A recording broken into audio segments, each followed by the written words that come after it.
अस्सलाम वालेकुम। हमारा जो आज का टॉपिक है वो हमारा रहेगा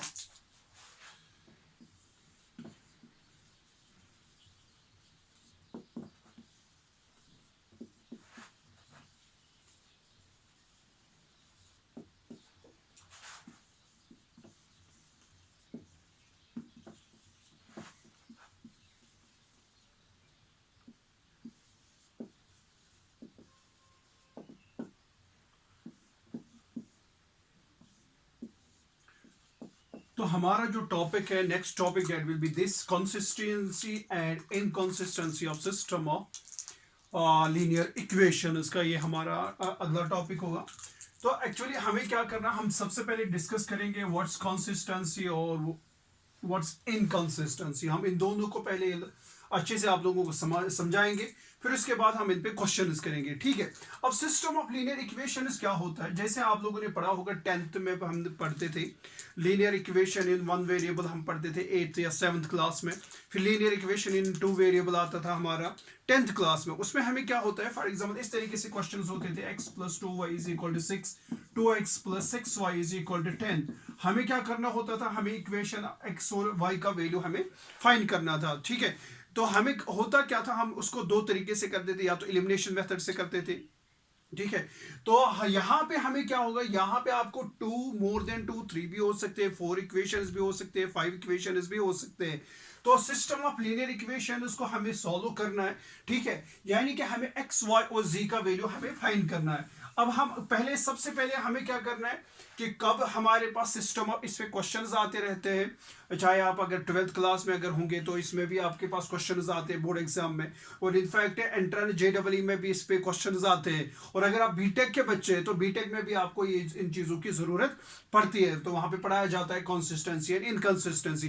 तो कभी ये पूछा जाता है, बता हमारे जो सिस्टम ऑफ इक्वेशंस आपके पास गिवन होते हैं, तो आपको बोलना होता है whether the system of equations are consistent और इनकंसिस्टेंट। तो कब होते हैं कंसिस्टेंट और कब होते हैं इनकंसिस्टेंट, हम इसको डिस्कस करेंगे। तो मैं यहां पे लूंगा system of linear equation. Suppose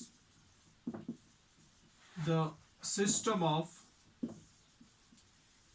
linear equations p ऐसे a1x plus b1y plus c1z is equal to, for example, like d1, a2x plus b2y plus c2z is equal to d2, a3x plus b3y plus c3z is equal to d3। मैं यहाँ पे तीन system of linear equation इसको ले रहा हूँ। ठीक है। ये तो मोर देन थ्री भी हो सकते हैं, फोर फाइव सिक्स भी हो सकते हैं। ठीक है।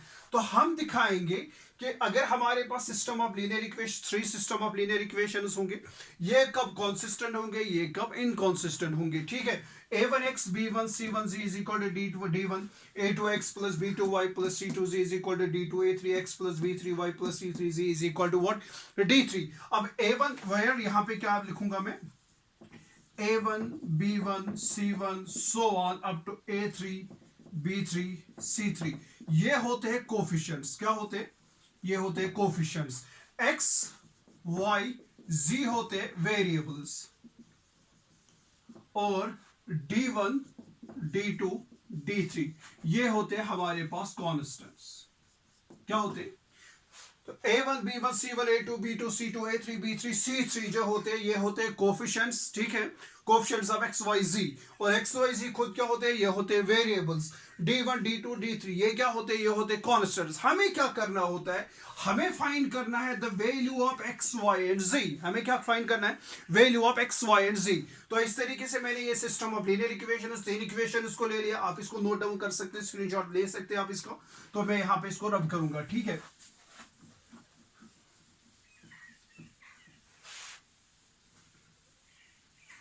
तो सी हमारे पास थ्री सिस्टम ऑफ इक्वेशंस थी, तो मैं इन इक्वेशंस को आपने सॉल्व करना है by what, by matrix, by inverse matrix method से। ठीक है।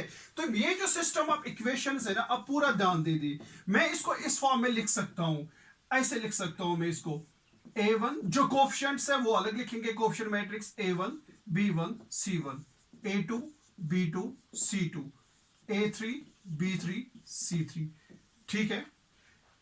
Into x y z is equal to D1 जो कोफिशिएंट्स है D2 D3।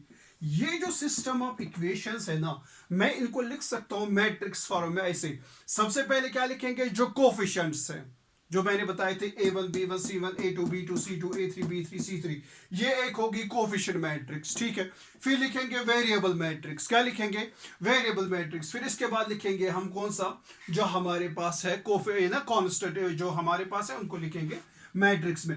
अगर आप इनको मल्टीपल करेंगे, देखो a1x plus b1y plus c1z, first row first column, a1x plus b1y plus c1z is equal to, बीच में इक्वलिटी है तो कॉरस्पॉन्डिंग एलिमेंट्स भी इक्वल होंगे, तो आएगा a1x b1y c1z is equal to d1, हमारे पास पहली इक्वेशन आएगी। फिर second row first column, a2x b2y c2z is equal to d2, हमारे पास दूसरी इक्वेशन आएगी। a3x b3y c3z is equal to d3। तो ये जो सिस्टम ऑफ लीनियर इक्वेशंस है ना, मैं इसको लिख सकता हूं किस में, मैट्रिक्स फॉर्म में। तो जो पहली मैट्रिक्स होगी उसको हम बोलेंगे कोफिशिएंट मैट्रिक्स। तो और आई कैन राइट दिस, इसका नाम देंगे हम a, इसको नाम देंगे x, इसका नाम देंगे हम b, ठीक है। अब a क्या है, इज द कोफिशिएंट मैट्रिक्स। ये जो a है ये क्या है, सिस्टम ऑफ लीनियर इक्वेशंस में जो कोफिशिएंट्स होंगे उनको मैंने एक मैट्रिक्स में लिखा है और उसका नाम मैंने दिया a, while a is the coefficient matrix, ठीक है। x क्या है, इट्स अ मैट्रिक्स, ये जो है वेरिएबल मैट्रिक्स है ये, जिसमें हमारे पास वेरिएबल्स है, ठीक है। और b जो क्या है, ये हमारे पास जो कांस्टेंट है उसको मैंने लिखा है मैट्रिक, कांस्टेंट मैट्रिक्स है।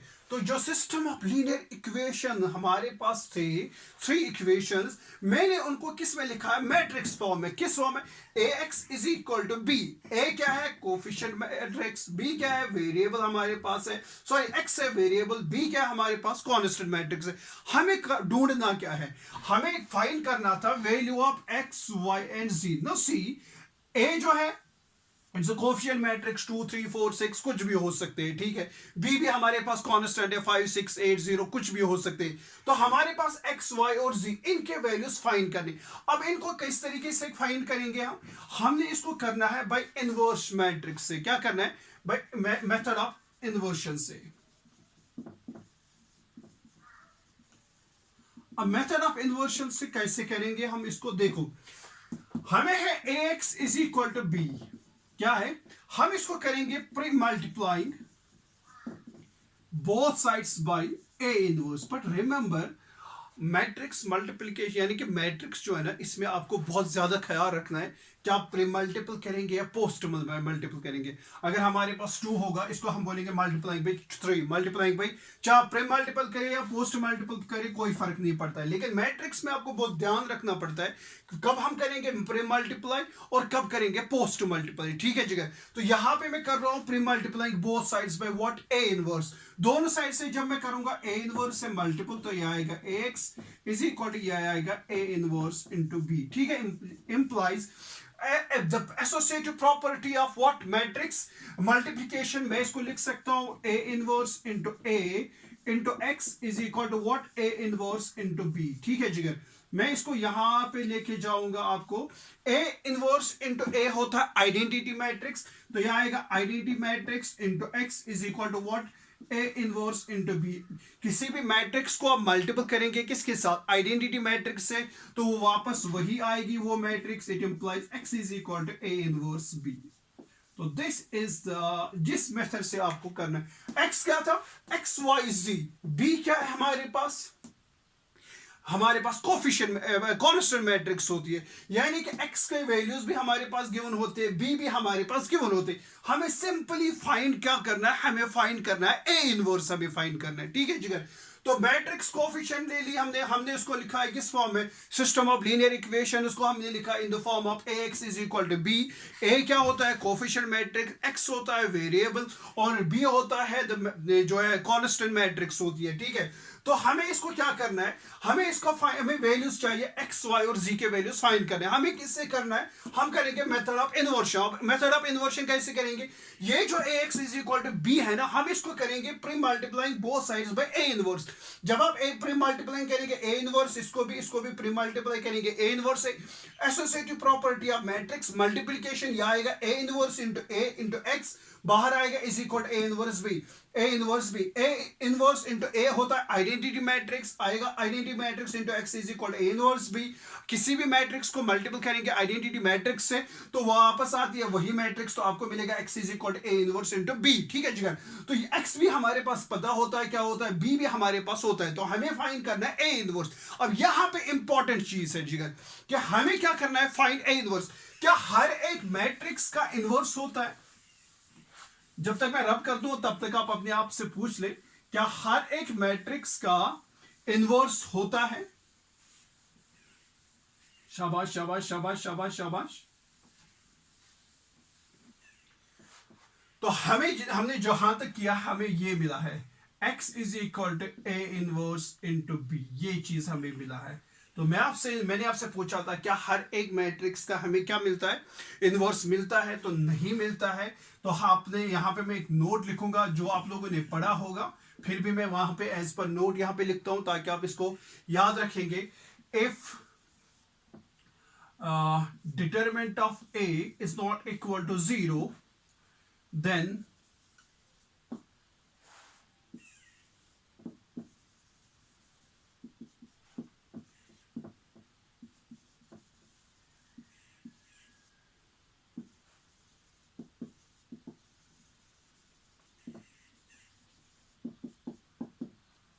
पहला नोट,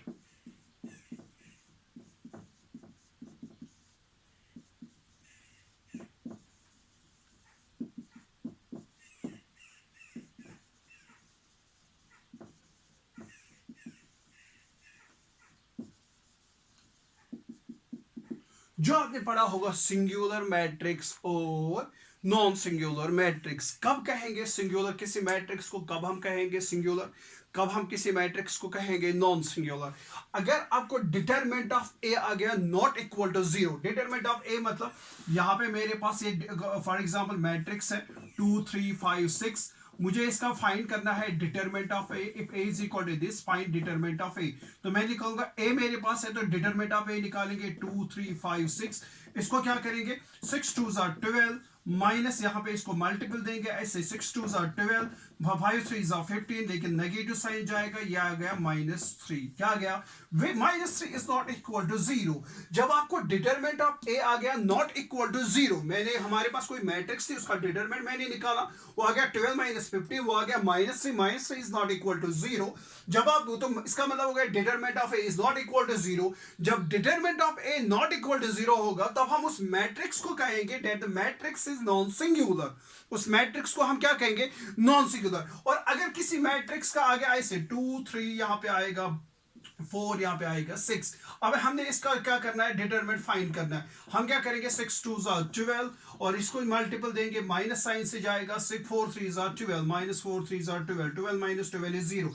तो यहाँ पे मुझे जो डिटरमिनेंट ऑफ ए था उस मैंने जब इसको एक्सपेंड किया, डिटरमिनेंट ऑफ ए मैंने जब निकाला वो आ गया 0। And if determinant of A matrix given है, आपको फाइंड करना है डिटरमिनेंट।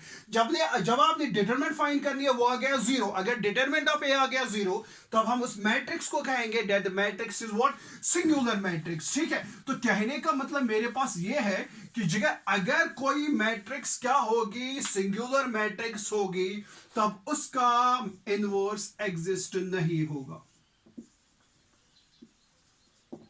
तब इसका इनवर्स, वही मैंने बोला था, हमें क्या है, x is equal A inverse b। मैंने आपसे पूछा था क्या हर एक मैट्रिक्स का इनवर्स एग्जिस्ट होता है? तो यहां पे आपको क्या करना है कि अगर मैट्रिक्स सिंगुलर होगी तब उसका इनवर्स एग्जिस्ट नहीं होता। यानी अगर किसी मैट्रिक्स का डिटरमिनेंट आ गया 0 तब इनवर्स तो एग्जिस्ट होगा ही नहीं, बात खत्म। तब तो हमें x का वैल्यू कैसे मिलेगा, हम सीधे बोलेंगे नहीं होगा। ठीक है, अगर फिर क्या होगा दूसरा, सिर्फ जब मैट्रिक्स यानी कि जब मैट्रिक्स क्या होगी, नॉन सिंगुलर मैट्रिक्स का ही इनवर्स एग्जिस्ट होता है। ठीक है, सिर्फ नॉन सिंगुलर मैट्रिक्स का जो है, नॉन सिंगुलर मैट्रिक्स का क्या होता है, इनवर्स जो होता है वो एग्जिस्ट होता है। तो यहां पे जो केस होगा ना, x is equal A inverse b, तो यहां पे आपको क्या लेना है, ए इनवर्स सिर्फ किसका होता है, नॉन सिंगुलर मैट्रिक्स का, तो यहां पे जो मैट्रिक्स है होनी चाहिए वो होनी चाहिए नॉन सिंगुलर, और जब नॉन सिंगुलर होगी उसका मतलब हो गया that the determinant of A is not equal to zero, ये याद रखें। और अगर सिंगुलर होगी तब डिटरमिनेंट ऑफ ए क्या होता है, तब वो डिटरमिनेंट ऑफ ए होता है बराबर जीरो। मगर सिंगुलर मैट्रिक्स का इनवर्स एग्जिस्ट नहीं होता है, सिर्फ नॉन सिंगुलर मैट्रिक्स का क्या होता है, इनवर्स एग्जिस्ट होता है। तो हम थे कंसिस्टेंसी पे, ठीक है जिगर। नाउ सी यहां पे केस नंबर 1 ये बनता है, यहां पे if a is what non-singular, if a is what non-singular, non-singular का मतलब हो गया that determinant of a is not equal to zero, तभी इनवर्स एग्जिस्ट होगा, ठीक है जी। जब आपके पास determinant of a not equal to zero means क्या है, मैट्रिक्स A is non-singular यानी कि इनवर्स एग्जिस्ट होगा, it implies inverse what exists, यानी कि ए इनवर्स जो है वो एग्जिस्ट होगा। लेकिन मैंने आप लोगों को पढ़ाया है कि जब भी किसी मैट्रिक्स का इनवर्स एग्जिस्ट होता है ना, वो यूनिक होता है। क्या होता है, किसी भी मैट्रिक्स का जब इनवर्स एग्जिस्ट होता है, जब इनवर्स एग्जिस्ट होता है वो यूनिक होता है। क्या होता है, और जब यूनिक होगा उसका मतलब है कि जो सॉल्यूशन होगा वो भी क्या होगा, वो यूनिक सॉल्यूशन होगा। और जब यूनिक सॉल्यूशन होगा हम उसको बोलेंगे that the system of equations are consistent, that the system of equations are consistent। इस तरीके से आप इसको ऐसे रख सकते हैं। मैं फिर से आपको रिपीट करूंगा, हमें यहाँ पे क्या करना है, find value of X Y Z, ठीक है। जो भी आपके पास वेरिएबल्स होंगे वो है बराबर ए इनवर्स इनटू बी, जो मैंने अभी आपको दिखाया है, ठीक है जी। नाउ ए इनवर्स सिर्फ एग्जिस्ट होता है किन का, नॉन सिंगुलर मैट्रिक्स का इनवर्स सिर्फ एग्जिस्ट होता है। जब इनवर्स एग्जिस्ट होता है ना वो यूनिकली एग्जिस्ट होगा। जब यूनिकली एग्जिस्ट होगा इनवर्स, मतलब जो सॉल्यूशन होगा वो भी यूनिक होगा।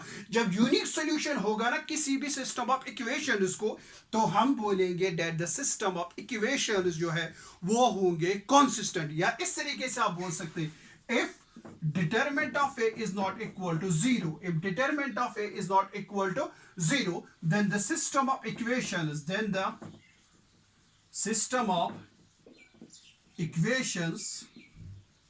are consistent, and the system of equations are consistent। And जब determinant of A not equal to zero होगा, सिस्टम ऑफ इक्वेशंस होंगे कंसिस्टेंट। जब सिस्टम ऑफ इक्वेशंस कंसिस्टेंट होंगे तो सॉल्यूशन होगा, लेकिन जब सॉल्यूशन होगा तो वो यूनिक सॉल्यूशन होगा। क्या होगा, तो if determinant of A is not equal to zero, तब क्या होगा, सिस्टम ऑफ इक्वेशंस होंगे consistent and the solution will be and the solution is unique, यानी कि यूनिक सॉल्यूशन होगा। उसको क्या होगा, अगर determinant of A not equal to zero, मैं फिर से समझा रहा हूं, determinant of A not equal to zero, तब क्या होगा, सिस्टम ऑफ इक्वेशंस होंगे consistent. System of equations consistent होंगे तो सॉल्यूशन उनका क्या होगा, यूनिक सॉल्यूशन। यूनिक सॉल्यूशन का मतलब हो गया कि एक्स का सिर्फ एक वैल्यू होगा, वाई का एक वैल्यू होगा, जी का वैल्यू एक होगा, 2-3 वैल्यूज नहीं होंगे। तो सिर्फ एक एक वैल्यू होगा, एक्स का एक वैल्यू, वाई का एक वैल्यू, जी का वैल्यू होगा एक। तो हम बोलेंगे जो सॉल्यूशन होगा वो क्या होगा, यूनिक। तो आपने इस तरीके से इसको समझना है।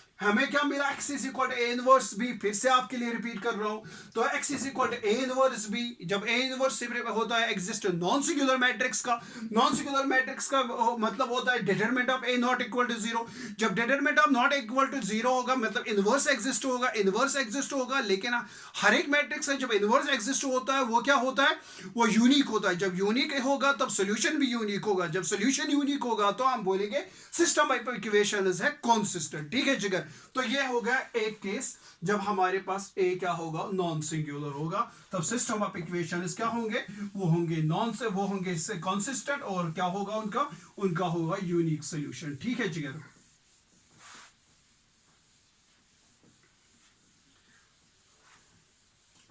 अब दूसरा केस है, if determinant of A is equal to zero. बताओ भाई, सिस्टम ऑफ इक्वेशंस होंगे कंसिस्टेंट या इनकंसिस्टेंट। शाबाश। अगर डिटरमिनेंट ऑफ ए होगा जीरो तो क्या सिस्टम ऑफ इक्वेशंस होंगे कंसिस्टेंट और नॉन इनकंसिस्टेंट। तो आप लोगों ने सोचा होगा कि इनकंसिस्टेंट होंगे, लेकिन यहां पे हम कुछ नहीं कह सकते। यहां पे हम ये कंसिस्टेंट भी हो सकता है, ये इनकंसिस्टेंट भी हो सकता है। बात समझ आ रही है। अगर डिटरमिनेंट ऑफ ए क्या होगा, बराबर जीरो, लेकिन इनवर्स तो नहीं निकलेगा। जब determinant of A equal to 0 होगा तब तो ए इनवर्स से तो नहीं करेंगे ना, क्योंकि इनवर्स एग्जिस्ट होता है सिर्फ किसका, नॉन सिक्योर मैट्रिक्स का, यानी कि जब डिटरमिनेंट ऑफ ए होता है बराबर नॉट इक्वल टू 0। लेकिन यहां पे मैं लेता हूं सिंगुलर मैट्रिक्स, यानी कि determinant of A equal to 0, inverse तो एग्जिस्ट नहीं होगा, मतलब इसके थ्रू तो ना हमें नहीं करना है ना, तो हमें किसी और के थ्रू इसको करना है कि whether the system of equations are consistent और इनकंसिस्टेंट, यानी कि हमारे पास जो इक्वेशन इज गिवन है, हमने जब इसका डिटरमिनेंट निकाला वो आ गया 0, ठीक है, और आपसे पूछा जा रहा है whether the system of equations are consistent और इनकंसिस्टेंट, तो हम यहाँ पे हो भी सकते हैं और हो भी नहीं सकते, मतलब कंसिस्टेंट भी हो सकते हैं, इनकंसिस्टेंट भी हो सकते, तो कब होगा और कब नहीं होगा, तो उसमें आपको क्या करना है, आपको ये फाइंड करना है, एडजॉइंट ऑफ बी आपको फाइंड करना है, ए इंटू एडजॉइंट ऑफ बी आपको फाइंड करना है। व्हाट्स ए, रिमेंबर ए क्या था, कोफिशिएंट मैट्रिक्स, ए हमारे पास क्या था, कोफिशिएंट मैट्रिक्स, और हमें क्या करना है, मल्टीपल करना है एडजॉइंट ऑफ बी। एडजॉइंट की डेफिनेशन आई होप कि आपको पता होगा, ये एडजॉइंट ऑफ एक्चुअली बी क्या, एडजॉइंट जो मैट्रिक्स होती है वो होती है ट्रांसपोज ऑफ कोफैक्टर मैट्रिक्स। क्या होता है, आपके लिए मैं यहाँ पे थोड़ी डेफिनेशन का बताता हूं, ये क्या होता है, ट्रांसपोज ऑफ कोफैक्टर मैट्रिक्स। अब ट्रांसपोज भी आपको पता है, इंटरचेंजिंग रोज एंड कॉलम्स करेंगे तो ट्रांसपोज मिलेगा, तो आपको क्या फाइंड करना है, सिंपली आपको फाइंड ए गिवन होता है, आपको एडजॉइंट ऑफ बी फाइंड करना है, क्या करना है, और इन दोनों को मल्टीपल करना है, ए इंटू एडजॉइंट ऑफ बी, अगर ये आ गया नॉट इक्वल टू 0, क्या आ गया, अगर a into adjoint of b क्या आ गया, नॉट इक्वल टू 0, ए कोई ए जो है कोफिशिएंट मैट्रिक्स है, एडजॉइंट ऑफ b फाइंड करना है, और मैंने एडजॉइंट का जो डेफिनेशन है दैट्स अ सिंपल वर्ड्स पे याद रखेंगे, that's a transpose of cofactor matrix, ठीक है, कोफैक्टर मैट्रिक्स का ट्रांसपोज निकालेंगे, वो आ गया एडजॉइंट ऑफ b, उसको मल्टीपल करेंगे कोफिशिएंट मैट्रिक्स से, अगर ये नॉट इक्वल टू आ गया 0, तो हम बोलेंगे the system of equations are inconsistent, और जब inconsistent होगा and have no solution, क्या होगा, अगर a into adjoint of b आ गया नॉट इक्वल टू 0, ये 0 के बराबर नहीं है, तो हम बोलेंगे द सिस्टम ऑफ इक्वेशंस क्या होंगे, इनकंसिस्टेंट, और उनका कोई सोल्यूशन नहीं होगा, ठीक है जगह, this is the first case, ठीक है। Now second case is this, अगर a into adjoint of b आ गया बराबर किसके, a into adjoint of b आ गया बराबर 0, क्या आ गया, हम बोलेंगे the system of equations, the system of equations जो है दे आर कॉन्सिस्टेंट, क्या होंगे तब, वो होंगे कॉन्सिस्टेंट, और कॉन्सिस्टेंट होंगे तो सॉल्यूशंस होंगे, कितने सॉल्यूशंस होंगे, उसको इनफिनाइटली मेनी सॉल्यूशंस होंगे, and have infinitely many solutions, ठीक है जगह। तो ये दूसरा केस है हमारे पास, तो कॉन्सिस्टेंट दो तरीके से हो सकते हैं, कब, जब a इंटू एडजॉइंट, जब आपके पास determinant of a not equal to 0 होगा, ठीक है, तो सिस्टम ऑफ लीनियर इक्वेशंस होंगे कॉन्सिस्टेंट और उनका होगा यूनिक सॉल्यूशन, जो मैंने इससे पहले आपको बोला था। अब दूसरा कब होगा कॉन्सिस्टेंट, जब डिटरमिनेंट ऑफ ए आ गया 0, तो हम नहीं कह सकते whether system of equations are consistent और नॉट, ठीक है, तो हम क्या करेंगे, हमें फाइंड करना है एडजॉइंट ऑफ बी, हमें जो मैट्रिक्स बी होती है, मैट्रिक्स बी क्या होता है, वो होती है कांस्टेंट मैट्रिक्स, ठीक है, उसका एडजॉइंट हमें निकालना है, एडजॉइंट मैंने बोला that is the transpose of the cofactor matrix, उसको मल्टीपल करेंगे हम कोफिशिएंट मैट्रिक्स, यानी कि जो मैट्रिक्स ए होती है वो होती है कोफिशिएंट मैट्रिक्स, इससे जब हम इसको मल्टीपल करेंगे ना, और इन दोनों का मल्टीप्लिकेशन अगर आ गया नॉट इक्वल टू 0, हम बोलेंगे that the system of equations are inconsistent and have no solution, ठीक है जिगर, और अगर a into adjoint of b किसके बराबर आ गया, 0 के बराबर आ गया, तो हम बोलेंगे the system of equations are constant, और क्या होंगे, जब कांस्टेंट होंगे तो हम बोलेंगे that have infinitely many solution, इसके जो सॉल्यूशंस होंगे वो होंगे इनफिनाइटली मेनी सॉल्यूशन। ये चीजें आपने याद रखनी है, इसको आप स्क्रीनशॉट उठा सकते हैं, ठीक है, पॉज करके वीडियो को, तो स्क्रीनशॉट में इसको रब करता हूं। तो ये था हमारा कॉन्सेप्ट किसका, कॉन्सिस्टेंट एंड इनकॉन्सिस्टेंट मैट्रिक्स का हमारे पास एक कॉन्सेप्ट था जो मैंने आपको बताया, लेकिन इसमें कुछ चीजें और भी है जो मैं आपको बताना चाहूंगा, ये ज्यादातर बीटेक वाले बच्चों को से पूछा जाता है, ठीक है। अब जो मैंने लिए ना equations a1x plus b1y plus c1z is equal to d1, a2x plus b2y plus c2z is equal to d2, a3x plus b3y plus c3z is equal to d3। ठीक है, हमने इसको क्या दिया था, हमने इसको लिखा था in the form of ax is equal to b। a क्या था, a1 b1 c1, a2 b2 c2, a3 b3 c3। ठीक है जिगर, यहाँ पे x था x y z और जो था d1 d2 d3। अगर अब ये d1 d2 d3 अगर ये जीरो होंगे, क्या होंगे, अगर ये होंगे जीरो, तब हम यानी कि a1x plus b1y plus c1z is equal to zero, a2x plus b2y plus c2z is equal to zero, a3x plus b3y plus c3z is equal to zero. अगर if d1 d2 d3 are zero, क्या होंगे, if d1 d2 d3 ये होंगे zero, तब हम बोलेंगे the system of equations, the system of equations जो है is known as homogeneous system of equations। हम इनको बोलते हैं homogeneous equations। क्या होता है जिगर, अगर ये d1 d2 d3 जो हमारे पास कांस्टेंट्स है, अगर ये होंगे जीरो, क्या होंगे, अगर ये जीरो होंगे तो हम क्या बोलेंगे, that the system of equation is known as what, homogeneous system of equation. And remember one thing कि जो होमोजीनियस सिस्टम ऑफ इक्वेशन जो है, होमोजीनियस सिस्टम ऑफ इक्वेशन जो होते हैं और ऑलवेज कंसिस्टेंट, ये याद रखिए, they are always consistent। ठीक है ठीक है, अगर सिस्टम ऑफ, अगर d1 d2 d3 क्या है, जीरो, तो सिस्टम ऑफ इक्वेशन इसको बोलेंगे हम क्या, they are homogeneous, homogeneous system of equation. जब होमोजीनियस सिस्टम, यहाँ पे मैंने नोट लिखा है कि होमोजीनियस सिस्टम ऑफ इक्वेशन हमेशा होते हैं कॉन्सिस्टेंट। ठीक है, तो जो मैंने अभी आपको बोला है ना कि या तो यूनिक सोल्यूशन होगा, ठीक है, या तो नो सोल्यूशन होगा, ठीक है ठीक है, या तो क्या होगा, या तो इन्फिनाइटली मेनी सॉल्यूशंस होंगे, ये तीनों केस है। अगर d1 d2 d3 zero not equal to zero होंगे, क्या होंगे, अगर at least one of them is not equal to zero, at least one of them is not equal to, अगर तीनों जीरो होंगे तो जाके हम बोलेंगे होमोजीनियस। अगर ये जीरो होगा, ये जीरो होगा, ये थ्री होगा, तब हम नहीं बोलेंगे that the system of equations are homogeneous. ठीक है, तब हम उसको कहेंगे they are non homogeneous system of linear equation. जो मैंने अभी तक आपको बोला है कि वो जो पूरा जो मेथड है, that's for non homogeneous system of equation के लिए, किसके लिए, non homogeneous system of equation के लिए। जो मैंने आपको बोला, या तो सिस्टम ऑफ इक्वेशन क्या होंगे, दे आर कांस्टेंट और उनका यूनिक सॉल्यूशन होगा, वो मैंने आपको बता दिया कैसे।